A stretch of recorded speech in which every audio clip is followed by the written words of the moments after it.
படிங்க. ஆதி முதல் இருந்தது, ஆதி முதல் இருந்ததும் நாங்கள் கேட்டது, நாங்கள் காதால கேட்டதும் எங்கள் கண்களினாலே இயேசுவோடு இருந்து நாங்கள் பார்த்ததும், நாங்கள் நோக்கி பார்த்ததும், எங்கள் கைகளினாலே தொட்டதுமாய் இருக்கிற, எங்கள் கைகளினாலே நாங்கள் அவரை தொட்டு பார்த்ததுமாய் இருக்கிற ஜீவ வார்த்தையை குறித்து, அவர் எழுதின சொன்ன ஜீவ வார்த்தைகளை குறித்து உங்களுக்கு அறிவிக்கிறோம். கரங்களை தட்டுங்க. வீட்டுல போய் நீங்க படிச்சு பாருங்க. நாங்க பார்த்ததும் கேட்டதும் அவரை தொட்டு பார்த்ததும். சீசர்கள் தொட்டு இருப்பாங்களா, தொட மாட்டாங்களா? எத்தனை பேரும் ஆண்டவர் அவர் மேல கையை போட்டு பேசிக்கிறாரு? எத்தனை முறை கையை கொடுத்துருக்காரு? கையை கொடுத்து தண்ணியில இருந்து அவர் தூக்குறாரு இல்லையா? தொடாம அவர் செய்ய முடியுமா? கண்டதும் பார்த்ததும் கேட்டதும் தொட்டதும். அப்போ பாருங்க, எவ்வளவு ஒரு ஆழமான வார்த்தைகளை தேவன் நமக்கு தான் எழுதி கொடுத்திருக்கிறார். யாரெல்லாம் ரட்சிக்கப்பட்டது வேதத்தை வாசித்தா தான் நமக்கு என்ன பண்ணப்படும்? நம்முடைய கண்கள் திறக்கப்படும். சரி, சங்கீதம் 119 12வது வசனம் வாசிங்க.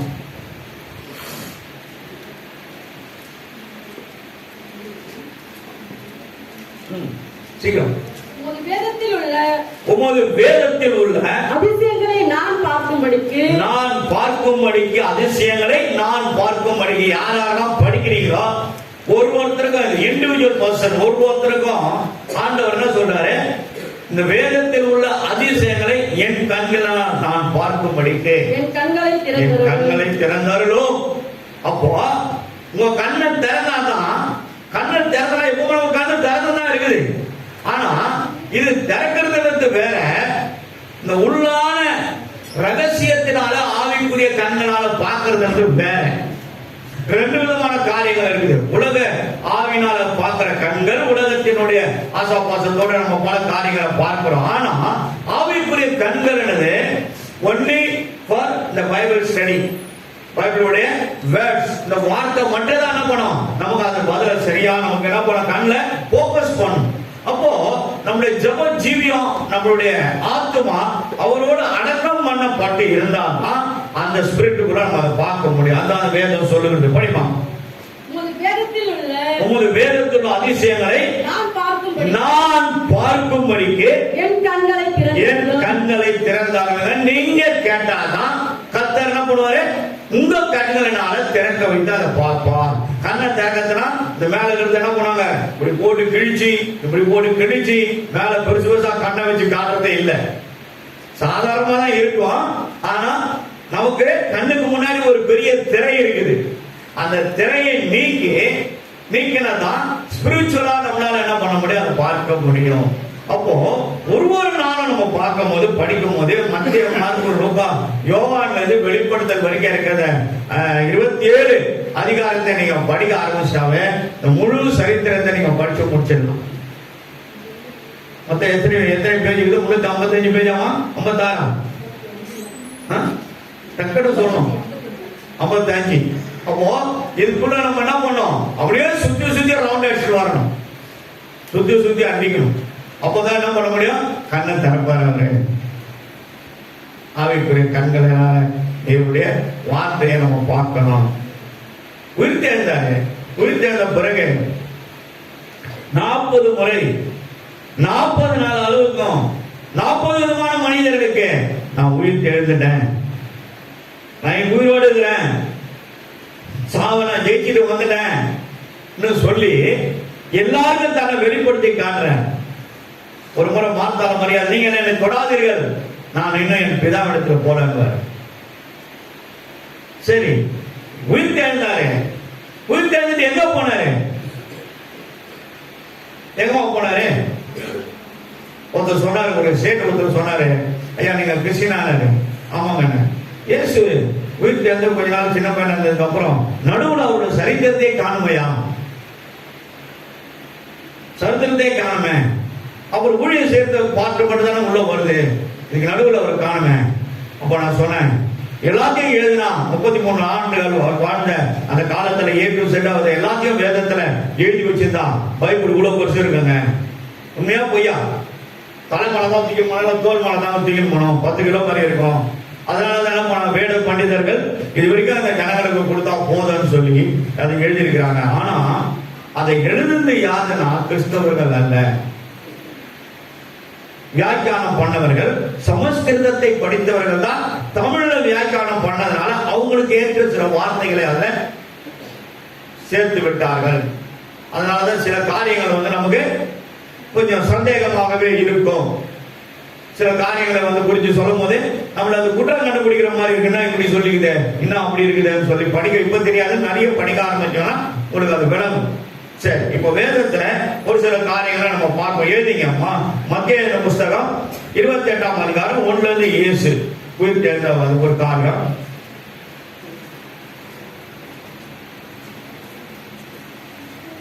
அதுக்கப்புறம் மத்திய 27:53, அதுக்கப்புறம் மார்க் 16ஆம் அதிகாரம் 1 இருந்து 20,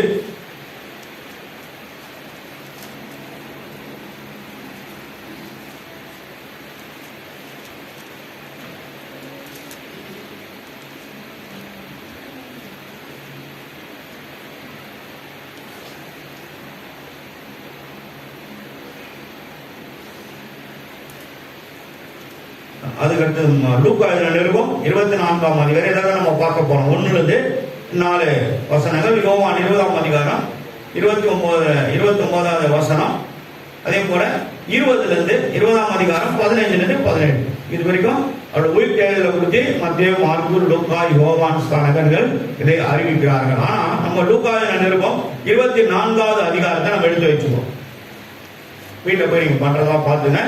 24வது அதிகாரம் அங்கே என்ன சொல்லப்படுகிறது என்பதை நம்ம பார்க்க போகிறோம். 1 இருந்து 4 வசனங்களை வாசிங்க. ஒவ்வொன்றா வாசிங்க. வாரத்தின் முதல் நாள். முதல் நாள் எது? அதிகாலையிலே. முதல் நாள் எதுங்க? இன்னும் திங்கட்கிழமையா ஞாயிற்றுக்கிழமை நிறைய பேருக்கு தெரியல. சொல்லுமா, என்ன நாள்மா? முதல் நாள் ஞாயிறு. சரி, வாரத்தின் முதல் நாள் அதிகாலையிலே தாங்கள் ஆயத்தம் பண்ணின சுகந்த வர்க்கங்களையும் அவர்கள் எடுத்துக்கொண்டு வேறு ஸ்திரீகளோடு, இந்த மகதலேனா மார்த்தாலும் மரியாதை 2 பேர் இருக்காங்க, அவங்களோடு சேர்ந்து இன்னும் சில ஸ்திரீகளோடு சேர்ந்து என்ன பண்றாங்க? கல்லறையில் வந்தார்கள். அப்போ பாருங்க, முதல் கல்லறையில் போனது யாருன்னா சீஷர்கள் எல்லாம் ஒண்ணு கூடி உட்காந்துன்னு ரொம்ப துக்கமுகமா இருக்கிறாங்க. ஆனா இந்த ஸ்திரீகளும் அதிகாலை சொன்னாங்களே, எத்தனை மணி? 2 மணியா 3 மணியா தெரியாது, 12 மணி தாண்டாலே மறுநாள் ஆரம்பிச்சு. அப்போ அந்த நடு ஜாமத்துல பாருங்க எவ்வளவு இருட்டா இருப்பாங்களா? லைட் இருக்குமா? சுடுகாட்டாண்ட யாரும் போவாங்களா? கல்லறைக்கு யாரும் போவாங்களா? கல்லறைக்கு நான் போயிட்டு வரேன் 12 மணிக்கு சொல்றேன், கை தூக்கம் பார்க்கலாம். சொல்லுங்க பாருங்க, யாரும் சொல்லுங்க. யாரும் சொல்ல மாட்டேன், போக மாட்டேன், சொல்ல மாட்டேன். சும்மா சாதாரண குடுகுடுக்காரன் குடுகுடுன்னு சொல்லிக்கினு இல்லாத மணியாண்டிக்காரன் நீங்கன்னு அடிச்சுனால இழுத்து போட்டு போதிக்கணும் குடுகுடு அப்படின்னு பண்ண பயத்துல அப்படியே சுருண்டாச்சு பார்த்துக்கிறோம். இன்னும் அந்த பயம் நமக்கு தெரியல. ஏன்? அவங்க வந்து அந்த பெரு சத்தம் கேட்கறதுனால நம்ம என்ன பண்ணோம்? இங்கேயே ஜெபம் பண்ணோம், ஆண்டவரே எங்க தெரு பக்கம் வரவே கூடாது, ஏசு நாமத்துல அவன் அப்படியே கட்டி தேர்த்துங்க. அதை சொல்றதுக்கு நம்ம வாய் கிடையாது. வாய் என்ன பண்ணு? பைபிள் ஐயோ அது தெரிஞ்சு நம்ம எதெல்லாம் பட்டு போயிடுவானா? நம்ம வாயை கோணி ஆக்கிடுவானா? பூமி ஆக்கிடுவானா? பயப்படுறல. ஏன் பயப்படுறீங்க? கர்த்தர் உங்களுக்கு பயமுள்ள ஆவியே இல்லாம தெளிந்த புத்தியுள்ள சுவிகார ஆவியை கொடுத்திருக்கிறார். உன்னை பார்த்துட்டு அவன் பயப்படணும். ஒரு நாள் அப்படியே குடுகுடுக்காரன் வந்தாங்க, நல்ல காலம் போடுறது, நல்ல காலம் ஏப்பா இது பாரு சர்ச்சி வீடு, இது என்னைக்கோ நல்ல காலம் பிறந்துச்சு, நீ போயிட்டு வாங்க. என்னைக்கோ இங்க நல்ல காலம் பிறந்துச்சு நீ சொல்ல வேண்டியது இல்ல, தெரியாதவங்க போய் சொல்லுவாங்க. அவ்வளோ கிட்ட வரும்போது அப்படியே என்ன பார்த்தோன்னே துணியை கட்டியதை பார்த்து போயிட்டேன். காரணம் அவனுக்கு தெரியும். இங்க இந்த மகதலேனா மரியாளும் மார்த்தாளும் மரியாளும் சேர்ந்து இன்னும் சில ஸ்திரீகளோட சேர்ந்து விடிகாலம் நைட்டு மிட் நைட் மாதிரி 12 மணி தாண்டின உடனே ஓடுறாங்க. எப்படி இருக்கும்? கீழே என்ன இருக்கும் பார்த்தாங்களா? என்ன நமக்கு போன எதுவும் ஆயிடும் நினைச்சாங்களா? அவர் மேல இருந்த பக்தி வைராக்கியம், அவர் மேல இருந்த அன்பு, அவர் காட்டின ஒரு அரவணைப்பு, ஓடுது, கண்ணு மணி தெரியாத ஓடுது. ஓடுறாங்க ஓடுறாங்க ஓடுறாங்க, கல்லறைகிட்ட போறாங்க. போன பிறகு நிற்கிறாங்க. என்ன பிறகு என்ன நடக்குது பார்ப்பாங்க. கல்லறை அடைந்திருந்த கல் புரட்டி தள்ளப்படுகிறதை கண்டு பாருங்க. அப்போ இதுக்கு முன்னாடி பேசிட்டு போயிருப்பாங்க. கல்லறையில ஒரு பெரிய கல்லை தூக்கி அப்படி தள்ளி பல பேர் தள்ளி அதை என்ன பண்ண மூடி வச்சுட்டாங்களே. நம்ம ஓடுறோமே, நமக்காக யார் அந்த கல்லை தட்டுவாங்க, தட்டி அப்படி தள்ளி போடுவாங்க, யார் நம்மளை இழுத்து போடுவாங்க, யாரை நம்ம போய் பார்க்க முடியும், இயேசு உள்ள இருக்கிறாரா இல்லையா, ஒரு சந்தேகம். இவங்க போறதுக்குள்ளே அந்த கல்லறையினுடைய கல்லு என்ன பண்ணுச்சு, கல்லறையில இருந்த கல்லு தள்ளப்பட்டு இருந்தது. கரங்களை தட்டி ஜோரா தட்டுங்க, ஜோரா தட்டுங்க, ஏன் வைக்கிறீங்க, ஜோரா தட்டுங்க. கல்லறையில கல்லு தள்ளப்பட்டு இருந்தது. அன்னைக்கு தள்ளப்பட்ட கல்லு இன்னைக்கும் அப்படியே தள்ளப்பட்டுதான் இருக்கு. அந்த கல்லறை திறந்திருக்குது, அது உள்ள அவர் இல்லை. மேல 2 பேர் உட்கார்ந்துருக்காங்க. 3வது வசனம் வச்சு வாசி. உள்ளே பிரவேசித்து கர்த்தராக இயேசுவின் சரீரத்தை காணாமல் ஆச்சரியப்படுறாங்க. உள்ள போயிட்டாங்க. கல்லறை திறந்திருக்குது, அதுல உள்ள லைட் இருக்குதா இல்லையா? கல்லறை எப்படி லைட் வைப்பாங்க? அந்த காலத்துல என்ன சுவிட்சா வச்சுறாங்க கிடையாது. இருட்டுல ஓடுறாங்க அவங்க, அதே இருட்டுல உள்ள ஓடுறாங்க. என்ன வெளிச்சம் இருந்திருக்கும் சொல்லுங்க பார்க்கலாம். எப்படி வெளிச்சம் அவங்களுக்கு கிடைச்சிருக்கோம்? அங்க அவரை காணோம், துணியால சுத்தி அங்கேயே வச்சுட்டு தலைமாட்டல அவரை காணோம். சொல்லுங்க, எப்ப பார்த்தாலும் நீங்க கேட்டுட்டே இருந்தா அர்த்தம். சொல்லுங்க, ஏதாவது சொல்லுங்க. அந்த கல்லறைக்கு மேல 2 தேவதூதர்கள் நிற்கிறாங்க. அந்த வெளிச்சம் இருக்குது, கல்லறையிலும் உள்ள படுது. அப்போ பாருங்க, கர்த்தராக இயேசு கிறிஸ்து சரீரத்தை காணாமல் அதை குறித்து மிகவும் கலக்கம் அடைந்தார்கள். உள்ள என்ன இறுதி என்ன பண்ணுது, அப்படியே கலக்கம் அடையுது. ஐயோ, அவரை காணுமே, அவரை பார்க்கலான்னு வந்தோமே, அவர் இல்லையே, கல்லறை திறந்தப்பட்டிருக்கிற கல்லை தள்ளி போட்டுக்கிறாங்களே, யாரும் எடுத்துட்டு போயிட்டாங்களா? ஏற்கனவே சதி செய்யற பதி செய்யற என்ன பண்றாங்க, பிலாத்து எடுத்து சொல்றாங்க, அவங்க ஜனங்க அந்த கல்லை தள்ளி போட்டு அவரை தூக்கிட்டு போயிடுவாங்க. அந்த ராஜாவோட முத்திரை அடிக்கிறாங்க, அந்த சங்கிலி கட்டி என்ன பண்றாங்க, முத்திரை அடிக்கிறாங்க. வானத்திலிருந்து தேவதூதர்கள் இறங்கும் போது அந்த முத்திரைகள்லாம் உடைக்கப்பட்டு சங்கிலிலாம் அவிழ்க்கப்பட்டது, சங்கிலிகள் உடைக்கப்பட்டது, கட்டு அறுக்கப்படுவது, அதுதான் அது கல் தள்ளப்பட்டது. அதன் பிறகு பாருங்க, உள்ளே சரீரத்தை காணாமல் அதை குறித்து மிகவும் கலக்கம் அடைந்திருக்கையில் பிரகாசம் உள்ள வஸ்திரம் தரித்திருந்த 2 பேர் அவர்கள் அருகே நின்றிருந்தார்கள். யோசித்து பாருங்க, இன்னும் பயம் வந்துருச்சு. திடீர்னு பிரகாசமா 2 பேர் நின்னா நமக்கு எப்படி இருக்கு? இருட்டுல எப்படி இருக்கும்? வேட மாட்டீங்களா? நீங்களா தைரியசாலியா? வீட்டை விட்டு வாசல்ல சில பேர்லாம் வந்து அந்த காலத்துலலாம் பாத்ரூம்லாம் வீட்டுக்குள்ள இருக்காது, வெளியே தான் இருக்கும். அதுக்கு வந்து போறதுக்கு என்ன பண்ணுவோம், ஒண்ணு வீட்டுக்காரங்க எழுப்போம், இல்லைன்னா என்ன பண்ணுவோம், அப்பாவை எழுப்போம், அம்மாவை எழுப்போம். அம்மா யூரின் வருதுமா, வாங்கம்மா கூட எழுப்போம். இந்த பொடி ஆன்சராங்க பாருங்க, அவங்க என்ன பண்ணுவாங்க, அவங்களெல்லாம் ஃப்ரீ ட்ரீட்மெண்ட் ஆச்சுருவாங்க பாய்க்கு. ஆனா அவ்வளவு பயம் தான். அது ஒரு சின்ன குழந்தைகளா இருக்கும்போது பயம். ஆனா அந்த பயத்துல கூட ஏதோ இருக்கிற கொஞ்சம் அவர் மேல இருக்கிற அந்த அன்பு, அசைக்க முடியாத அன்பு, வேற ஒன்றும் சொல்ல முடியாது. ஓடுறாங்க உள்ள ஓடி போய் பார்த்து அந்த பிரகாசத்துல வெளிச்சத்துல என்ன பண்ணாங்க, அந்த கல்லறைக்கு அழகா அந்த துணி சுத்தப்பட்டு தலைமாட்டம் இருக்குது, அவன் காணும். அப்போ அவங்க 2 பேரும் நின்று கேட்கிறாங்க பாருங்க, என்ன கேட்கிறாங்கன்னா, அந்த ஸ்திரீகள் பயப்பட்டு தலை கடந்து தலையை நோக்கி நிற்கையில் இந்த 2 பேரும் அவர்களை நோக்கி, உயிரோடு இருக்கிறவரை நீங்கள் மரித்தோரிலிருந்து தேடுகிறது என்ன? ஏன் நீங்க அவரை தேடி முடியாதுங்க? இந்த தேவதூதர்கள் அவங்களோட பேசுறாங்க. ஆண்டவரும் பேசுகிறவரே, தேவதூதர்களும் பேசுகிறவர்கள். ஊழியக்கார மூலமாகவும் பேசுவார், வேதத்தின் மூலமாகவும் பேசுவார், அவரே டைரக்டா பேசுவார். எத்தனை பேர் ஆண்டவருடைய சத்தத்தை கேட்டு இருக்கீங்கன்னு தெரியல. ஒரு சிலர் கேட்டு இருக்கணும். சிலர் சாதாரணமா மென்மையா பேசுவாரு, சில நேரத்துல கடினமா இருக்கும், முரட்டு குரலாவோட இருக்கும். ஆனா முக்காவாசி 90% அவர் மென்மையாய் பேசுகிறார்.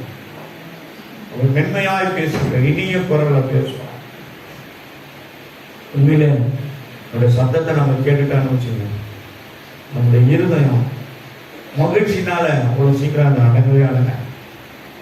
அவ்வளவு மகிழ்ச்சியா, அவ்வளவு மகிழ்ச்சியா. கரெக்டா 2 மணிக்கு ஆண்டு எழுப்பினார். 3 மணி வரைக்கும் ஜாயின் பண்ணிட்டு அதுக்கப்புறம் பக்கம் மறுபடியும் 4 மணிக்கு அலாரம் வச்சார்.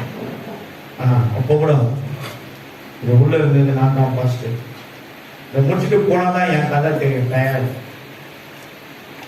காரணம் என்ன தெரியுமா? தேவன் மேல அன்பு. அந்த அன்பு இல்லாதவன் சபிக்கப்பட்டவன் என்று பேர சொல்றார். தேவன் அன்பாக இருக்கிறார் என்ற 1 யோவான் 2ஆம் அதிகாரம் 27வது வசனம் சொல்றது. அந்த 1 யோவான் புத்தகத்தை 4 இடத்துல அதே வார்த்தைகள் வரும். அவன் எவ்வளவு ஒரு அன்புள்ள தேவனாக இருக்கிறான். ஏன் உன்னையும் என்னையும் பாதாளத்திலிருந்து தூக்கி எடுத்து இந்த உலகத்துக்கு காட்டி நம்மை ஆசீர்வதிக்கத்தான் நமக்காக ஒரு ஸ்தலத்தை ஆயத்தப்படுத்தி மீண்டும் அவர் வரப்போகிறார். அதற்காகத்தான் அவர் 3ஆம் நாள் உயிரோடு எழுந்திருக்கிறார். 3ஆம் நாள் இன்னைக்கு உயிரோடு அவர் எழுந்த நாளாய் இந்த உலகம் வரை கிறிஸ்துமஸும் அதே நேரத்தில் அந்த பிறப்பு நாளும் அவர் மரித்த நாளும் உயிர் தெழுந்த நாளும் 3 இந்த நாட்டில் எவ்வளவு விசேஷித்தமாக அவர்கள் ஆர்ப்பரிக்கிறார்கள், துதிக்கிறார்கள். சிரியா தேசம் ஒரு இஸ்லாம் கண்ட்ரியா இருக்கிறதுனால பாருங்க, 45 ஆண்டு காலம் அந்த முகமதியர்கள் அவர்களை ஆண்டார்கள். எலியாவும் எலிசாவும் வாழ்ந்த காலம் சிரியா தேசம் தான். நாகமான் இருந்த இடமும் அவனும் இஸ்லாமை சேர்ந்தவன் தான்.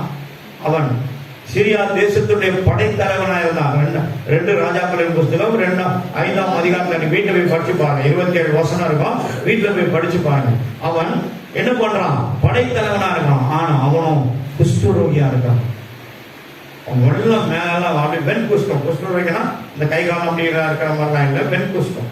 அது வெண் குஷ்டத்துல என்ன பண்றான்? வெளியே போய் தன்னை வெளிப்படுத்தி எல்லாருக்கும் காட்டுறான். அவனும் ஒரு பெரிய படைக்கு தலைவனா இருக்கான். அவன் கையை நீட்மானா போய் அந்த தேசத்தை அனுப்பிச்சுவாங்க.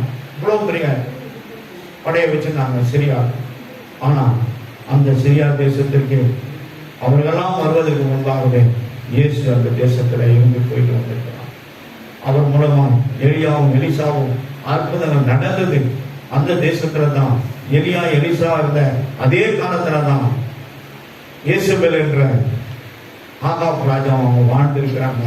அந்த தேசத்துல தான் எலியா வானத்திலிருந்து அக்கினி இறக்கி இருக்கிறான். அந்த சிரியா தேசத்துல 40 ஆண்டு காலம் கிறிஸ்துமஸை கொண்டாடவில்லை. சபையெல்லாம் எதுவுமே செய்யக்கூடாது, வர்றவங்க வந்து போயினே இருக்கட்டும், எதுவுமே பிரசவம் பண்ணக்கூடாது, அப்படியே உட்காந்து ஞான் முனைக்கு போயிட்டே இருப்பாங்க. கற்றுக்க இஸ்லாமுடைய கண்ட்ரோல் இருந்தது.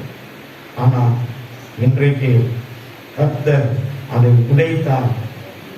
அந்த ஜனங்களாம் அவங்க விரோதமா எழுப்பினாங்க. அந்த ராஜாவுக்கு விரோதமா எழுப்பின அந்த ராஜா 2000 கோடி ஒரு பெரிய பாக்ஸ்ல போட்டு பணத்தை நிரப்பி எடுத்துக்கிட்டு அங்கிருந்து ரஷ்யாவில் இருக்கிற புதின், அவர் கத்தோலிக்க மதத்தை சார்ந்த அந்த மனிதனிடம் பேசி அவர் உயிர் பிச்சை கொடுங்க, நீங்க தான் எங்க பக்கத்துல இருக்கிறீங்க, அதனால நான் தேசத்துக்கு வரேன்னு சொல்லி அவருடைய பெட்டியத்தை நாங்கள் வச்சுட்டு அந்த போன அந்த பிளைட்டோட அங்கேயே நிறுத்திட்டு அங்கேயே பாதுகாப்பாக இருக்கிறார். ஒருவேளை ஒரு தேசத்துக்கு வந்தா அவரை கொண்டு கொண்டு விடுவாங்க. காரணம் தேவனை ஆராதிக்கிற விதத்தில் ஆராதிக்க விடாமல் தடைப்பட்டதுனால அந்த தடைகள் இன்றைக்கு உடைக்கப்பட்டது. இன்றைக்கு அந்த தேசம் தேவனை ஆராதிக்கிறாங்க. அந்த கிறிஸ்துமஸ் விழாவை காட்டினாங்க, பார்த்த நான் டிவியில. இவ்வளவு ஜனங்கள் மன மகிழ்ச்சியா, இவ்வளவு ஆரவாரத்தோடு மற்ற தேசத்துல அமெரிக்க தேசத்துல பண்ற மாதிரி இவ்வளவு ஒரு மன மகிழ்ச்சியாக அவர்கள் கொண்டாட்டத்தை நடத்தினாங்க. நடத்துங்க, புஷ்டமா பண்ணுங்க சொல்லி அவங்களுக்கு ஃப்ரீடம் கொடுத்துட்டாங்க. ஃப்ரீடம் கொடுத்துட்டாங்க. இன்னைக்கு சபைகள்லாம் ஆராதனைகள் நடத்தப்படுகிறது. கட்ட மூடப்பட்ட சபைகளாம் திறக்கப்பட்டது. எல்லா காரியங்களும் இன்னைக்கு மாறுதலாய் உண்டாகி கொண்டிருக்கிறது. மாறுதலாய் நம்முடைய சுப்ரீம் கோர்ட்ல இந்த வகுப்புவாதம் என்ற ஒரு இஸ்லாம் மக்களுடைய அவருடைய சொத்துக்கெல்லாம் இந்து ஜனகம் தான் சொல்லி சும்மா ஒரு சட்டத்தை முஸ்லீம் கோர்ட்ல இந்த சுப்ரீம் கோர்ட்ல எல்லாரும் இயக்கத்தை சார்ந்தவங்க கேஸ் போறாங்க. தமிழ்நாட்டில் ஒரு கேஸ் ரிஜிஸ்டர் ஆச்சு. ஜட்ஜிகளாம் ஒன்றா சேர்ந்து இந்துக்களும் முஸ்லீம்களும் சேர்ந்துதான் நாடை இந்தியா சுதந்திரமான எத்தனை ஆயிரம் கோடியான மக்களால் செத்து போயிருக்காங்க. பீரிங் வச்சு அடிக்கிறான். இவங்க என்ன பண்றாங்க? அம்பு வச்சு ஏறாங்க. அம்பு ஸ்பீடா போகுமா, பீரிங் ஸ்பீடா போகுமா? கூட லட்சக்கணக்கான மக்கள் உயிரை விட்டுருப்பாங்க இந்தியா தேசத்துக்காக. ஆனா இன்னைக்கு இவங்க வந்துட்டு இப்படிப்பட்ட காரியங்கள் சுப்ரீம் கோர்ட்ல சொல்லிட்டாங்க. கேஸை டிஸ்மிஸ் பண்ணிட்டாங்க. இதுக்குள்ளதான் நீங்க போகக்கூடாது. நாடு கலவரத்தை உண்டாகும். இந்தியா சமாதானமா இருக்கு. எல்லாம் சகோதரத்தோட வாழ்றாங்க. பிரிவினைகளுக்கு இடம் கிடையாதுன்னு சொல்லி திட்டவட்டமா அந்த கேஸை டிஸ்மிஸ் பண்ணி கேட்டு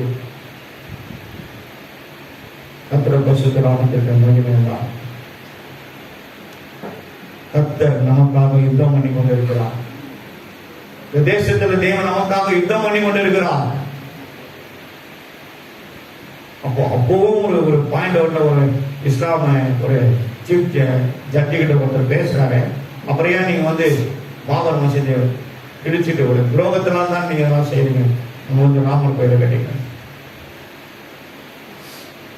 அது சொல்றாரு ஒரு இந்து மனுஷன் அப்படிங்கிட்டு, ராமர் அந்த உயிரோடு இருக்கிறார். நீங்க போய் அது உள்ள போய் நீங்க சண்டை போட்டு பாருங்க, அவரே எல்லாரும் ஆட்சி காலை போட்டு தூக்கி போட்டுருவாங்க. உயிராகிறாரா? சொல்லுங்க. இல்லாததை இருக்குதுன்னு சொல்லி நம்பி வாழ்ந்து கொண்டிருக்கிறாங்க. உண்மையாவே வாழ்ந்து கொண்டிருக்கிற இயேசுவை நம்பி வாழ்ந்து கொண்டிருக்கிறோம். தரங்களை தட்டு ஜோரா தட்டுறோம். இன்றைக்கும் உயிரோடு இருக்கிறார். இன்றைக்கும் நேற்று நின்றும் என்றும் மாறாதவராக இருக்கிறார். மாறாதவராக இருக்கிறார். ஒரு 20 வருஷத்துக்கு முன்னாடி நம்ம எப்படி இருந்தோம், 10 வருஷத்துக்கு முன்னாடி எப்படி இருந்தோம், இன்னைக்கு எப்படி இருக்கிறோம்? உலகம் ஆசீர்வாதம் என்ற வார்த்தைக்கு சொந்தக்காரர் நம்ம தாங்க. சங்கீதம் 128:8 நினைக்கிறேன். 128 129 8 மாசமான பாட்டு. அது எடுத்து எல்லாரும் பிரிக்காங்க. பைபிள பிடிக்கும். வாசத்தை அந்த வசனத்தை சொல்றாங்க படிக்கும். சங்கீதம் 129:8.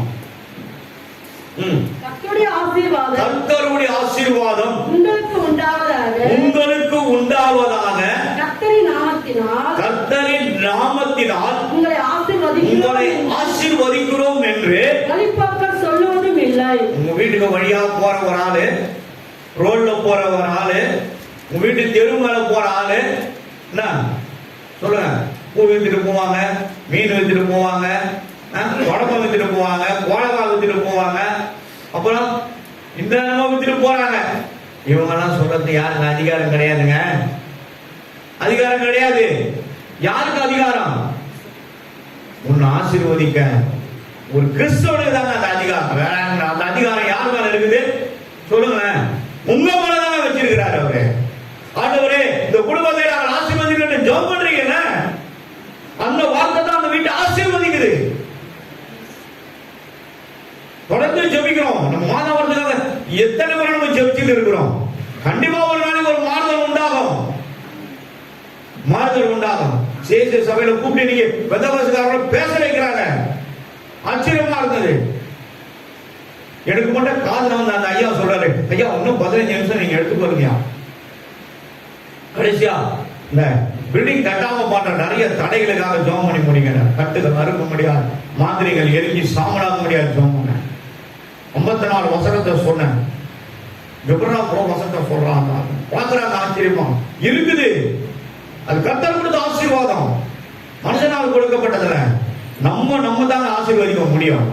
பிறரை நம்ம ஆசீர்வதிக்கிறது நம்ம கையில தான் கொடுத்திருக்காரு ஆண்டவர். இன்னொருத்தர் கையில கிடையாது. வழிபாக சொல்ல முடியாது. நீ நானும் தான் சொல்ல முடியும். அந்த அதிகாரத்தை உயிர்த்தியத்தை எழுத்து நம்ம தலைமுறை வச்சிருக்கிறாங்க. கரகளை தட்டு ஜோரா தட்டுங்க. வச்சிருக்கிறாங்க. மறக்காதீங்க. வீட்டில் எதிர்க்க இருக்கணும். ஆண்டவரே இவனை ஆசீர்வதிக்கணும்னா ரட்சிக்கப்பான்னு சொல்லுங்க. சொல்லுங்க வாயை திறந்து. எல்லாரும் ஆளுக்கு வீடு எதிர்க்க 25 பேர் பைபிளை எழுதி வைங்க. அதனால கை வச்சு ஜெபம் பண்ணுங்க. ஏசப்பா இவனை ரட்சித்து ஆசீர்வதிங்க. கண்டிப்பா ஒரு நாளைக்கு ஆசீர்வதிக்கப்படுவாங்க, ரட்சிக்கப்படுவாங்க. நீ சொல்ற ஒரு வார்த்தையும் அதிகாரம் உண்டு, வல்லமை உண்டு. அதுக்கு ஒரு நாளைக்கு பற்றி பிடிக்கும். எழுத்துட்டு வரோம். சமாதானம் இல்லாத எத்தனை பேர் தேசத்துல அழுதுன்னு போயின்னு வந்திருக்காங்க. நம்ம வீட்டாங்க ஜபிக்கணும் இல்லையா? ஆண்டவரே இந்த வீட்டுக்கு எப்ப பார்த்தாலும் ஒரே சண்டை, சச்சரவு, பிரச்சனை, அடிக்கிறாங்க. ஒரே பிரச்சனையா இருக்குது. இந்த குடும்பத்துக்கு சமாதானத்தை கொடுங்க பணம். கண்டிப்பா அந்த வீட்டுக்கு சமாதானம் வீட்டு மேல இறங்கும். அதை தடுக்க ஒருத்தருக்கும் அதிகாரம் கிடையாது. சமாதானம் இல்லாத ஜனங்களையும் குடும்பத்துல, பாவத்துல, சாபத்துல, அக்கிரம அநியாயத்துல, சேற்றுல மூழ்கி கிடக்கிற, குடியில மூழ்கி கிடக்கிற, சேத்துல ரெண்டு போற அந்த ஜனங்களுக்காகத்தாங்க இயேசு இன்னைக்கு உயிர் தேர்ந்து நமக்காக அவர் மீண்டு வந்திருக்கிறார். அவர்களையும் நம்ம ரட்சிக்கிறோம் தான் தேவன் நமக்கு அந்த அதிகாரத்தை கொடுத்திருக்கிறான். நம்மளே நம்ம பார்த்துட்டு இருக்கிறவன் எப்பதான் அதெல்லாம் நம்ம கண்ணு தெரிய போகுது. பாழடைஞ்சில வீட்டா மண்ணு செவரு போய் மண்ணுல அப்படியே பாழடைஞ்சு கீழே கொட்டி போய் அது மேல மூடி இருக்கிற அந்த பிளாஸ்டிக் கவரம் காக்கா கொத்தி பிஞ்சு போயிருக்குதே.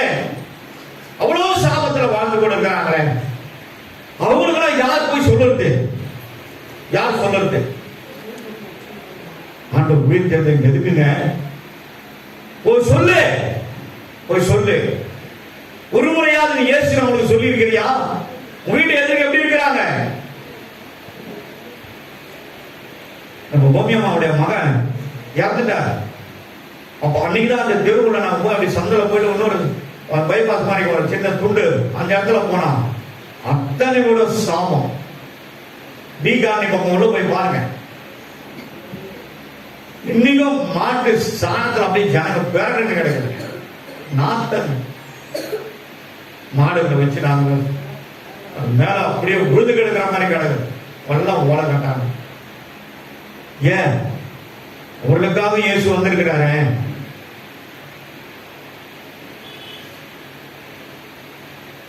இயேசு வந்த வீட்டிலே சந்தோஷமே, இயேசு வந்த வீட்டிலே சமாதானமே, இயேசு வந்த வீட்டிலே வியாதி இல்லையே, இயேசு வந்த வீட்டிலே உபத்திரமில்லையே, இயேசு வந்த வீட்டிலே மந்திரமில்லையே, இயேசு வந்த வீட்டிலே சமாதானமே.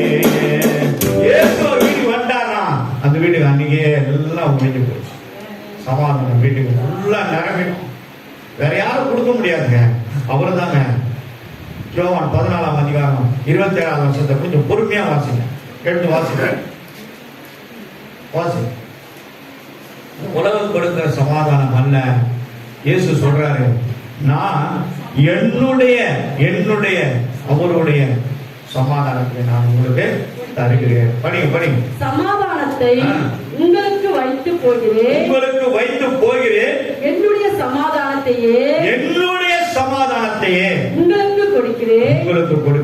உலகம் கொடுக்கிற பிரகாரம், அது உலகம் கொடுக்கிற மாதிரி இல்ல. சமாதானம் சொல்லி மேல் பூச்சா பூசுவாங்க, உங்களை ஏமாத்துவாங்கன்னு சொல்லி எரேமியா ஏற்கனவே சொல்லிட்டாரு, எரேமியா தீர்க்கதரிசி புத்தகத்துல. ஆனா உலகம் கொடுக்கிற மாதிரி இல்ல. சொல்லுவாங்க, சொல்லிட்டு போயிடுவாங்க, கண்டுக்க மாட்டாங்க, செய்ய மாட்டாங்க. ஆனா உலகம் கொடுக்கிற மாதிரியான ஒரு காரியம் இல்ல இது. நான் உங்களுக்கு கொடுக்கிறது இல்லை. நான் உங்களுக்கு அந்த மாதிரி தான் செய்யறது கிடையாது. உங்கள் இருதயம் கலங்காமலும் பயப்படாமலும் இருப்பதாக. இந்த சமாதானத்தை ஒருவரும் இடிக்க, நாட்ட, பிடுங்க முடியவே முடியாது. அல்லேலூயா. முடியவே முடியாது. ஏன்னா அவர் சமாதானக்காரர், அவர் சமாதான பிரபு. அந்த சமாதானம் அவர் மூலமா ஜீவ தண்ணீராய் நம்ம மேல பாய்ந்து கொண்டிருக்கிறது. பயப்படாதீங்க. இந்த சமாதானத்தை கெடுக்கிறதுக்கு பல பேர் எழும்பலாம், ஆனா எழும்ப முடியாது. வேதத்தை படிங்க. படிச்சாதான் என்னாலும் படிச்சிருக்கலாம். ஆனா வேதத்தை படிக்கிறது அது ஒரு டிஃபரெண்ட் டைப் ஆஃப் ஆங்கிள். அது உள்ள போனோம். எவ்வளவு படிக்கிறோம், புத்தகங்களை படிக்கிறோம். இன்ஜினியரிங் குறைஞ்சது ஒரு 80-100 புக்கு கிட்ட படிப்பாங்க. 4 வருஷத்துக்கும் அதுக்கு புக்காத்திட்டு போகும். எவ்வளவு தனித்தனியா இருக்கும். மெடிக்கல் படிப்பாங்க. ஆனா இந்த ஒரே ஒரு புஸ்தகத்தை படிச்சுனா நீ மெடிக்கலுக்கு போய் எவ்வளவு சம்பாதிக்கிறியோ அவ்வளவு ஆசீர்வாத தேவன் பரலோகத்தில் உனக்கு அனுப்பி விடார். கரங்களை ஜோரா தட்டுங்க. அவ்வளவு ஆசீர்வாதங்களை கர்த்தர் இந்த வேத புஸ்தகத்தில் நம்ம வைத்திருக்கிறார். ஆசீர்வாதம் தேடின்னு ஓட வேண்டிய அவசியம் கிடையாது. இருக்கின்ற இடத்திலே நீ அவரை கேட்பாய், ஆனால் கண்டிப்பா அவர் தலைவன் தருவார். எங்க சொல்றது தெரியுமா? யோவான் 14:14 வாசி. The book of John 14:14 வாசி. எதை கேட்டாலும் நான் சொல்லி எதை கேட்டாலும் வீராசனம் போய் 50 பணவை கேட்டாலும் 70,000 தாண்டிட்ட 25,000 நகை கேட்டாலும் உன்னை எவ்வளவு எதிர்ப்பு போவாங்களோ தெரியல. எங்கேயோ போயிடுச்சு. எதை கேட்டாலும், வீடு கேட்டாலும் சரி, நகை கேட்டாலும் சரி, வீடு புது வீடு நான் கட்ட போறதை கேட்டாலும் சரி, புதுசா நமக்கு வர்றதுக்கு ஒரு ஆயத்தமா ரெடியா இருக்குது. ஒருத்தருக்கா வந்து சேர்ந்து இருக்குது. இன்னும் இருக்கிறாங்க ஒரு 4-5 பேர் இருக்கிறாங்க அந்த லிஸ்ட்ல. உங்களுக்கு தெரியாமே நான் பாடி ஜெபம் பண்ணுகிறேன். கண்டிப்பா செய்வார். ஊழியக்கான சத்தத்தை கர்த்தர் கேட்பார். எல்லா பிள்ளைங்களுக்கு கர்த்தர் வீடு வாசலை உண்டாக்கி தருவான்னு சொல்லுகிறாங்க. கண்டிப்பா செய்வார். நம்ம ஆசீர்வாதம் வந்தா தானே பிறரை நாம் ஆசீர்வதிக்கப்பட முடியும். முதல்ல யார் ஆசீர்வதிக்கப்படணும்? யாரு? மெர்க்குரி விடுதா சாங்க தலை ஆண்டது. ஆட்டுல பார்த்தா கழுத்து சுழிக்க முடியுது. அந்த அளவு ஆண்டது. கண்டிப்பா அதான் உண்மை. முதல் நம்ம ஆசீர்வதிப்படணும். நம்ம ஆசீர்வாதமா இருந்தா நம்ம சபை ஆசீர்வதிக்கப்படும். ஊழியக்கார ஆசீர்வாதம் வந்தா இந்த மந்தை ஆசீர்வதிக்கப்படும். கண்டிப்பா சொல்றேன். நீங்க எதற்கும் ஒண்ணும் ஒரு டம்ளர் தண்ணீருக்கு கூட நீங்க அலைந்து திருவள்ளுவர் வேதம் சொல்லுங்க. என் நாமத்துல நீங்கள் எதை கேட்டாலும், இதுதான் கிடையாது, இதுதான் என்கிட்ட இல்லைன்னு, என்னால் ஆகாதது ஒன்றும் இல்லை, எல்லாம் என்னால் ஆகும், எல்லாம் என்னால நடக்கும். நீங்கள் விசுவாசித்தால் தேவனுடைய மகிமையை காண்பீர்கள். கண்டிப்பாக சொல்றேன். பிள்ளைங்களை குறித்து நீங்க கவலைப்படாதீங்க. நான் இன்னைக்கு சொல்றேன், நம்ம பிள்ளைங்களை குறித்து நாங்க கவலைப்பட்டு இருதயத்தில் அப்படியே தூங்கி நைட்ல உட்காந்து எனக்கு தெரியாம அவங்க அழுதுருப்பாங்க, அவங்க தெரியாம நான் எந்த பக்கமா திரும்பி நான் அழுதுட்டு இருப்பேன். ஆனா ஏற்ற நேரம் வந்தது, பட்டுன்னு முடிஞ்சது. நம்ம சொந்தக்காரங்களுக்கு என்ன ஆச்சுன்னா ஒருத்தருக்கு ஒரு மாதிரி பேச யோசிக்க ஆரம்பிச்சாங்க. ஆனா என் தங்கச்சி வீட்டுக்காரர் கேட்டாரு, நான் இந்த மாதிரி ஆயிடுச்சு, பட்டு அச்சுன்னு போயிட்டீங்க. நான் எங்க அடிச்சேன்? அடிச்சது யாரு சொல்லுங்க? மேல இருக்கிறாரு.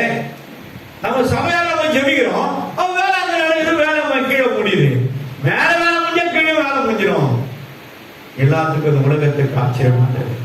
நம்ம அவங்க ஃப்ரெண்டு அந்த ஐயா பேரனை பைக்கில் போவார். இங்க நின்றுட்டேன். ஐயா கல்யாணத்துக்கு போனையா, ரொம்ப ஆசீர்வாதமா இருந்தியா, ரொம்ப பிரமாதமா இருந்ததுயா, ரொம்ப அருமையா சிஸ்டமேட்டிக்கா நடத்துறாங்கயா. நீ தான் பந்தோபஸ்து எவ்வளவு அந்த திருமணத்தை நான் பார்த்தேன், ஆச்சரியமா இருந்தியா. காரணம் என்னன்னா இப்ப சொன்ன பாருங்க, அந்த ஆசீர்வாதம் இது எல்லாருக்கும் கிடைக்காதுங்க. இத யாரெல்லாம் சுமக்கிறாங்களோ அவங்களுக்கெல்லாம் ஆசீர்வாதங்க கண்டிப்பா உண்டுங்க, கண்டிப்பா உண்டுங்க. இதை யாரெல்லாம் சுமக்கிறாங்களோ அது நம்முடைய வாழ்க்கையை சுமக்க, நம்ம குடும்பத்தை சுமக்கும். ஏன்னா அவர் கொடுத்த ஒரு வார்த்தை, யோவான் புஸ்தகம் 1ஆம் அதிகாரத்துல 1ஆம் வசனம் சொல்லுது, ஆதியிலே தேவன் வார்த்தை இருந்தால் அந்த வார்த்தை தேவனா இருந்தது, அது என்னிடத்தில் வந்தது. அப்போ இதுதான் இதை எந்த போய் தலைமலை வச்சா கூட ஐயோ என் தலைலாம் எரிதே விட்டுட்டு நான் ஓடிய வேந்து. ஆனா நம்ம என்ன பண்றோம்? நான் ஓட மாட்டேன், நான் இங்க தான் பண்றோம். அல்லேலூயா. எதை கேட்டாலும் தருவேன். இயேசு உனக்காக எனக்காக தான் மீண்டும் ஒரு பெரிய ராஜ்யத்தை ஸ்தாபிக்கவும் அவர் மீண்டும் வரப்போகிறார். நம்மளால என்ன பண்ண போறாரு? அவர் ராஜ்யத்தை அழைத்து கொண்டு போகிறார். ஆகையினால்தான் அவர் பொறுமையா இருக்கிறார். இன்னும் கொஞ்சம் பேர் ரட்சிக்கப்படட்டும், இன்னும் கொஞ்சம் பேர் நரகத்துக்கு போறதை விட்டுட்டு அவருடைய ராஜ்யத்துக்கு வரட்டும்ன்றதுக்காக தான் காலம் தாமதம் பண்ணி இருக்கிறார். கண்டிப்பா நம்மளால முடியும். இவங்க சொந்தக்காரங்க இருக்கிறாங்க, சொந்தக்காரங்க இருக்கிறாங்க, வருவாங்க. ஆண்டவர் என்கிட்ட பேசி இருக்கிறார், கண்டிப்பா இட்டுட்டு வருவாங்க. நீங்க எல்லாம் வந்து என்ன பண்ணும், ஐயா நான் ஆராதனை நடத்துறேன், பாட்டு பாடுறேன், நீங்க தான் நடத்தணும், ஜெபம் நடத்துறோம், எல்லாரும் நடத்துறோம், எல்லாரும் ஆயத்தமாகணும், எல்லாருமே ஆயத்தமாகணும். அதுதான் என்னுடைய ஆசை, என்னோட வாஞ்சி அதுதான். நான் மட்டும் கத்துக்கினேன், நான் மட்டும் விட்டுனேன். மற்ற சபைகளாம் பார்த்தீங்கன்னா காணிக்கை எடுக்கிறதோடு அவங்க தானே இருப்பாங்க. எனக்கு என்ன தெரியுங்களா, எங்க பிள்ளைங்களெல்லாம் தயார் பண்ணணும், எல்லாம் என் குழந்தைங்க எல்லாத்தையும் தயார் பண்ணணும். பிள்ளைங்களும் அபிஷேகம் பட்டுக்குது, அவ்வளவு குழந்தைங்களே சாப்பாலும் ஜான்பால் காசு கூட தூங்குவான். அவங்க அப்பாவும் அவங்க அம்மாவும் பக்கத்தில் பார்த்தா படுத்துருப்பாங்க. நைட்டில் 12 மணிக்கு மேலே அந்த குழந்தை தீனாமா அவர் அந்நிய பாஷையில் அவன் பாடு பேசுவான். நல்லா கவனிங்க, அந்நிய பாஷையில் பேசுவாங்க, பேசினே இருப்பான். திடீர்னு எழுந்து உட்காந்து அவன் பேசுறத பார்த்து இவங்க 2 பேரும் முட்டி போட்டு உட்கார போட்டு காரணம் என்ன தெரியுமா, ஆண்டவருடைய பிராப்தியை பேசுறாங்க. அப்படி அபிஷேகம் பெற்ற பிள்ளைங்களை நம்ம சும்மா விடக்கூடாது, அவங்க ஆயத்தப்படுத்துறாங்க. சபை உங்களை ஆயத்தப்படுத்துறது தான். இது இன்குபேட்டர் மிஷன் உருவாக்குறது, ஆயத்தப்படுத்துறது, தயார்படுத்துறது, யுத்த காலத்தில் நிற்கிறது. அதுதான் சபை, அதுதான் சபை. ஆண்டவர் என்கிட்ட சொல்லும் போது ஒரு வார்த்தையை சொன்னார், உங்க 500 பேர் வேணுமா, நடு ஜாமத்தை எழுதிடுவாங்க. இப்போ என்னுடைய டைம் என்ன தெரியுமா, உண்மையாவே சொல்றேன், 2 மணி ஆகிட்டேன். 1:55 டான் எழுந்து வந்து நின்று டைமை பார்க்குறேன், 1:55 3 மணி வரைக்கும் ஜோம் பண்ணேன். அதுக்கப்புறம் ஒரு இயேசு ரத்த தெய்வம் சோத்திரம் எல்லாம் சொல்லிட்டுருக்காங்க. ஜோம் பண்ண 4 பெண் போட்டுக்காங்க. ஒவ்வொரு பெண் போட்டு 1 லட்சம் மக்கள் வராங்க. மொத்தம் சேர்த்தா கூட ஒரு 100 சபை கூட வராது. 1 லட்சம் மக்களுக்கு 100 சபைனா 4 லட்சம் மக்களுக்கு 400 சபைகள் வரணும். ஜெபிக்கணும், கர்த்தர் செய்வார். பரிவாசல திறப்பார். வலது கை இடது கை அங்கேயாத மாதாவரத்தை பக்கத்தில் இருக்கிற பிள்ளைங்களை பார்க்கும்போது எவ்வளவு வேதனை அடைந்திருக்கணும். ஆண்டு இவர்களாம் எப்போ பார்க்க ஆரம்பிக்கிறாங்க. அப்படியே மூடுத மந்தமாதியா போகுது. மாடி அம்மாவை வந்துட்டேன் போய் 2000 பேர் கண்ணு முடிச்சுட்டு இருப்பான். அங்கே நடப்பாங்க, கண்ணு முடிச்சு கத்திர பரிசுத்த நாமத்திற்கு உயிர் தேர்ந்த இயேசு அவரை காணோம். உயிர் தேர்ந்தார். உயிர் தேர்ந்த நீங்க ஏன் தேடுறீங்க? தேடாதீங்க. உயிர் தேர்ந்தா சொன்னபடி செஞ்சா, சொன்னது செய்வது அவர் ஒருத்தர் தான். உலகத்தில் யாருமே கிடையாது, யாருமே கிடையாது. என்ன சொன்னாரோ அதை கண்டிப்பா செய்வார். வேலை உங்களுக்கு பர்மனன்ட் ஆகணும். ஒருத்தர் இருக்கிறார் உள்ளோம், அவருக்கு கண்டிப்பா பர்மனன்ட் ஆயிடும். எழுதியாச்சு பேர, எழுதியாச்சு. 5 பேருக்கு சொந்த வீடு கிடைக்கும் போது ஒரு அம்மா சைலண்டா ஐயா கூட சேர்ந்து வாங்கிட்டு போயிட்டாங்க. இன்னும் ரெடி ஆகி இருக்குது, அதுவும் வந்துடும். வீடு உண்டாக்கி தருகிறவர், வீடு வாசல் இல்லாதவர்களுக்கு என்ன பண்ணுவார்? அவரு உண்டாக்கி தருவார். கேட்ட ஒரு விதவைகளுக்கு, அநாதைகளுக்கு நான் தேவனாக இருக்கிறேன். நீங்க ஒரு நாள் அநாதை கிடையாது, நீங்க கைவிடப்பட்டவங்க அல்ல. உயிர் தெழுந்த இயேசு உங்களுக்கு எல்லாருக்கும் அவர் தகப்பனா இருக்கிறார். தலையை நிமிரச் செய்கிற தேவனார். தந்தையே என் தகப்பனே, தலை நிமிர செய்பவன் நீரே, தலை நிமிர செய்பவன் நீரே, என் கேடகம் நீரே, என் மகிமையும் நீரே, கேடகம் நீரே, என் மகிமையும் நீரே, தலை நிமிர செய்பவன் நீரே, தலை நிமிர செய்பவன் நீரே, தலை நிமிர்ந்து நிற்க செய்து நம்மை அழகு பார்க்கிறவர் நம்முடைய தேவன். Thank you Lord Jesus. உன்னோட 2-3 காரியங்கள் சொல்லிடுறேன் நானே. இயேசு உயிர்த்தெழுந்தார். இப்போ அப்போஸ்தலர் நடவடிக்கைகள் 1ஆம் அதிகாரம் 9வது வசனத்தை ஒருத்தர் பாருங்க, 11வது வசனத்தை பாருங்க. இது நியூ டெஸ்ட்மென்ட்ல தான் இருக்கு, நீங்க எல்லாம் கொஞ்சம் பிரிச்சு பார்க்கலாம். Please open your Bible. அப்போஸ்தலர் நடவடிக்கைகள் புத்தகம் 1ஆம் அதிகாரம் வாசிங்க. இவைகளை இவைகளை அவர் சொன்ன பின்பு அவர்கள் காத்து கொண்டு இருக்கையில் உயிரை எடுத்துக் கொள்ளப்பட்டார். எங்க போனாரு? உயிரே 1ஆம் அதிகாரம் 9வது வசனத்துல திட்டமும் தெரியுமா சொல்லுது. உயிரே எடுத்துக் கொள்ளப்பட்டார்.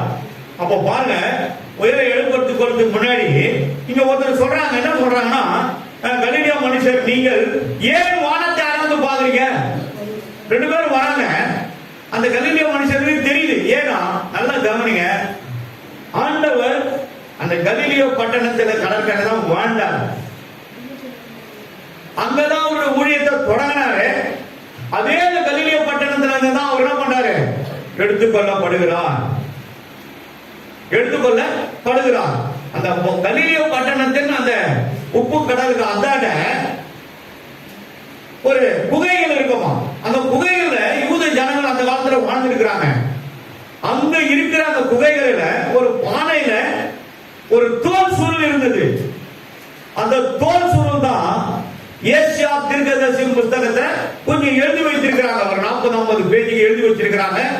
தோல்ல மையினால் எழுதப்பட்டது ஆதி காலத்துல அவங்க எழுதியிருக்கிறாங்க வேத பண்டிதர்கள். அதைத்தான் அந்த சுருளை வைத்துதான் தேவனுடைய ஆலயத்தில் அவங்க அந்த காலத்துல பிரசங்கம் பண்ணியிருக்கிறாங்க. இயேசுவும் அதை குறித்து மேல ஒரு துண்டு போட்டு அவர் பிரசங்கம் பண்ணியிருக்கிறார். அந்த சுருளை அவங்க கிட்ட கொடுத்துருவாங்க. அவங்க பத்திரப்படுத்தி வைத்திருந்தாங்க. ஆனா இந்த வேத புஸ்தகம் பொய் என்று சொல்லி இங்கிலாந்து தேசத்துல ஒரு பெரிய கோர்ட்டு வாதங்கள் நடக்கிற அந்த வேலையில இந்த தோல் சுருள் ஆராய்ச்சியாளர்களால் கண்டுபிடிக்கப்பட்டதனால இந்த தோல் சுருளை எடுத்துக்கொண்டு போய் அங்கே அவர்கள் அதை ஆதாரமாக காட்டி இதுதான் உண்மை என்று அது நீதிபதி மூலமாய் அது தீர்க்கப்பட்டதனால இன்றைக்கு இந்த வேத புஸ்தகம் நம்முடைய கரத்தில் கொடுக்கப்பட்டு அச்சிட்டு வந்தது. இல்லைன்னா வந்திருக்காது. அது ஏசியா தீர்க்கதரிசியின் புஸ்தகமாகிய அந்த தோல் சுருளும் அந்த கலிலியா பட்டணத்தில் இருக்கிற குகையில தான் கிடைக்கப்பட்டது. அங்கேயே தொடங்கினார் ஊழியத்தை, அங்கேயே முடித்து எடுத்துக் கொள்ளப்பட்டார். அங்கேயே போன பார்த்து 2 பேரும் ஏன் மேல பாக்குறீங்கன்னு கேட்கும் போது அந்த 2 பேரும் சொல்றாங்க, அவர் எப்படி போனாரோ அப்படியே திரும்பி வருவார். கரங்களை தட்டி ஜோரா தட்டுங்க. திரும்பி வருவார். எதுக்குங்க? நம்ம அழைத்து கொண்டு போறது. ஏன் உயிர் தேர்ந்தார்னா இதுதான் அது புதிய முக்கியமான ஒரு ஆதாரம். 16வது வசனத்தை வாசிக்கும். அதை இப்ப நம்ம படிச்சது, இப்பதான் நம்ம படிச்சது. மறுபடியும் அப்படியே அவர் வருவார் என்று சொன்னார். அதே அப்போஸ்தலர் நடபடிகள் 3ஆம் அதிகாரத்தை வாசிக்கும். பாருங்க, அவர் பாடுபட்ட பின்பு 40 நாள் 1ஆம் அதிகாரம் 3வது வசனம் 40 நாள் அளவும் அப்போஸ்தலருக்கு தரிசனமாகப்பட்டு பிதாவின் வாக்குத்தத்தம் நிறைவேற காத்திருங்கள் என்று கட்டளையிட்டு போகிறார் அவங்களுக்கு. அதனால்தான் இவங்க மேல் வீட்டார்களை கூட்டி ஜெபிக்கும் போது மேல் வீட்டார்கள் வானத்திலிருந்து அக்னியான நாவுகள் இறங்கி அத்தனை பேர் அவர்கள் அக்னியில கொடுக்கப்பட்ட அக்னியின் பாஷையினால அவரவர்கள் கொடுக்கப்பட்ட பாஷையில் அவரவர்கள் பேசினார்கள். அதை கண்டு பிரமித்து ஆச்சரியப்பட்டார்கள். இவர்கள் என்ன பாஷையில பேசுகிறார்கள் என்று. கர்த்தர் பரிசுத்த நாமத்திற்கு மகிமை உண்டாகட்டும். 40 நாள் அளவும் அப்போஸ்தலருக்கு தரிசனமானார். எப்படி தரிசனமானார்? 40 விதமான இடங்களிலே, 40 விதமான காரியங்களிலே, 40 விதமான மனிதர்களுக்கு தன்னை உயிரோடு எழுந்தவர் என்று காட்டினார்.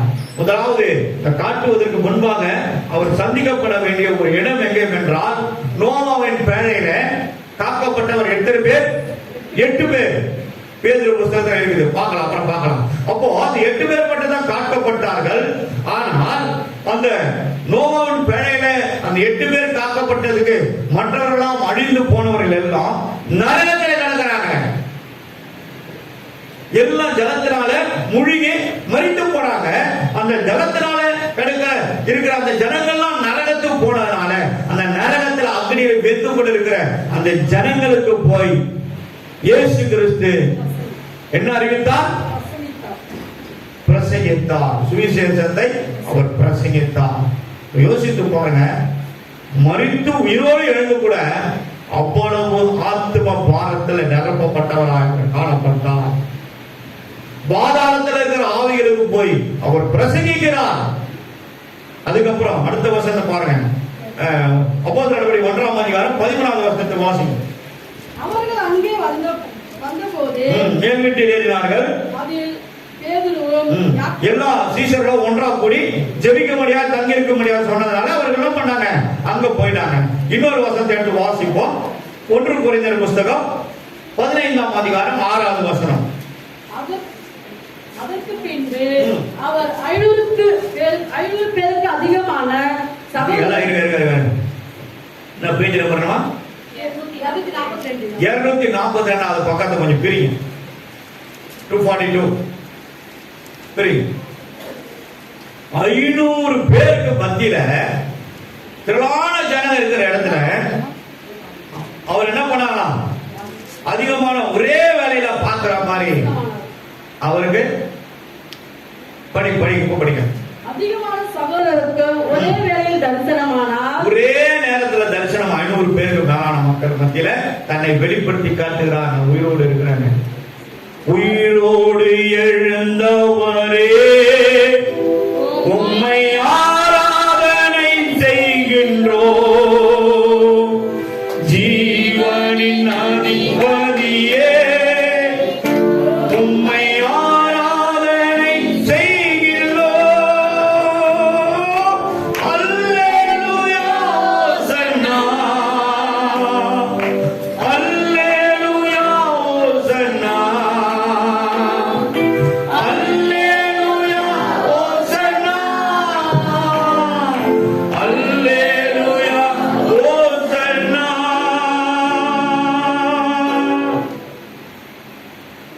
இந்த இயேசு எல்லாம் கடவுங்க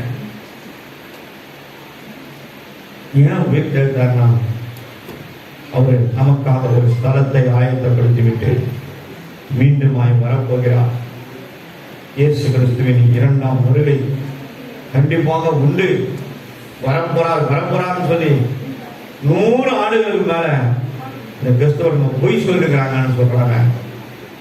கண்டிப்பா இயேசு வருவார், கண்டிப்பா வரப்போறார். இந்த உலகம் பார்க்க போது வேதத்தில் எழுதப்பட்டது, அவரை குத்தினவர்களும் காரி துப்பினவர்களும் அவரை குறித்து கேவலமாய் பேசினவர்களும் இதை காண்பார்கள் என்று. ஒருவேளை அவர்கள் உயிரோடு எழுந்து இந்த காட்சியை காணும்படியாக வைப்பார் தெரியாது, ஆனால் அவரை காண்பார். ஏன் உயிரோடு எழுந்தார்னா, நமக்காக தான். நம்முடைய ரட்சிப்பை இழந்து போகிறாங்க. அவர் நம்மை வெளிப்படுத்தி காட்டப் போகிறார். இந்த உயிர் தெழுந்த இயேசு இந்த நாளை அனுசரிக்கப்படியா இந்த உலகமே அதை அங்கீகரிக்கிறது. ஆண்டவரே, கொடுக்கப்பட்ட இந்த வார்த்தைகளுக்காக நாங்கள் நன்றி செலுத்துகிறோம். ஆண்டவரே, எத்தனை முறை 40 முறை 40 விதமான மனிதர்களுக்கு என்னைக்கும் ஒரு கலரை தேர்ந்தெடுப்பது இந்த உலகமே ஒப்புக்கொண்டிருக்கிறோம். உலகமே போய் பார்ப்பது கர்த்தர் சித்தமானா நாங்களும் ஒரு நாளைக்கு போய் பார்ப்போம். விசுவாசமான ஜெபம் பண்ணுகிறேன். எருசலேம் பட்டணத்தில் போய் பார்க்கணும். கண்டிப்பா சண்டையெல்லாம் நிறுத்தப்படும். மீண்டுமா சிரியா தேசத்தில் வழிவாசலை திறந்த தேவன் இதையும் திறப்பார். இஸ்லாம் மக்கள் மத்தியில் தான் அவர் எல்லாம் முடிந்து செய்தார். அவர்கள் எல்லாம் தெரியும், இயேசுதான் உண்மையான சத்தியமும் வழியும் நானே ஜீவன் என்று சொன்னவர். அவரை எல்லாமல் வேறு தேவன் உலகத்திலே இல்லை. நானே மெய்யான தேவன் என்று அவர் அறிவித்திருக்கிறார் என்று புஸ்தகத்தில். அவரை அல்லாமல் ஒரு தேவன் அல்ல. நீங்கள் வேறு ஒரு தேவனை உருவாக்கி கொள்ளாதீர்கள், என்னை எல்லாம் வேறு ஒரு தேவனை நீங்கள் தொழுது கொள்ளாதீர்கள். அவன் அக்னியின் தேவனா இருக்கிறான், பட்சிக்கும் அக்னியா இருக்கிறான்.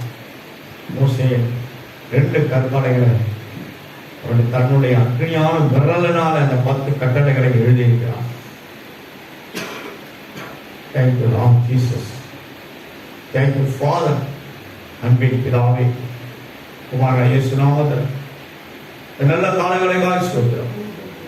2 மணி நேரம் இவ்வளவு இருந்து நன்றி அப்பா. பேசின வார்த்தைகளுக்காக உமக்கு நன்றி அப்பா. பிதா குமார பரிசுத்த ஆவியார் ஒருவேளை ஞானஸ்தானம் எடுக்காம யாராவது இருந்தாங்கன்னா அவரோடு நீங்க பேசியிருக்கிறீங்க. உலகத்துல யாராலும் சமாதானத்தை கொடுக்க முடியாது. என் இயேசுவை தவிர. இருதயத்தை அவருக்கு நேரா திருப்புங்க, சபைக்கு நேரா திருப்புங்க, சிலுவைக்கு நேராய் திருப்புங்க, இந்த வேத புஸ்தகத்தை நேராய் திருப்புங்க. அவரை அல்லாமல் உனக்கு உன் மீது அன்பு செலுத்த ஒருவராக கூடாது. தாய் தகப்பனுடைய அன்பெல்லாம் நம்ம வளர்க்கிற வரைக்கும் தான். ஆனா அவருடைய அன்போ நாம் மண்ணுக்கு போற வரைக்கும் அந்த அன்பு நம்மை விடாது. அப்படிப்பட்ட வல்லமை தேவன் அவர். நித்திய பிதா, சமாதான பிரபு, உலகத்தை ரட்சிக்க வந்த ரட்சகர். ஒவ்வொரு மீதும் சொல்லப்பட்ட வார்த்தையின் அன்பு எப்போது தங்கி இருப்பதாம். இந்த வார்த்தைகள் தங்கி இருப்பதாம். ஆண்டவர் கொடுத்த வார்த்தைகளுக்காக நன்றி செலுத்துகிறோம். எங்களை தாழ்த்துகிறோம், அர்ப்பணிக்கிறோம், ஒப்புக் கொடுக்கிறோம். பெரிய காரியங்களை செய்க இயேசு கிறிஸ்து நாமத்தில் செபிக்கிறோம் நல்ல பிதாவே. ஆமென், ஆமென்.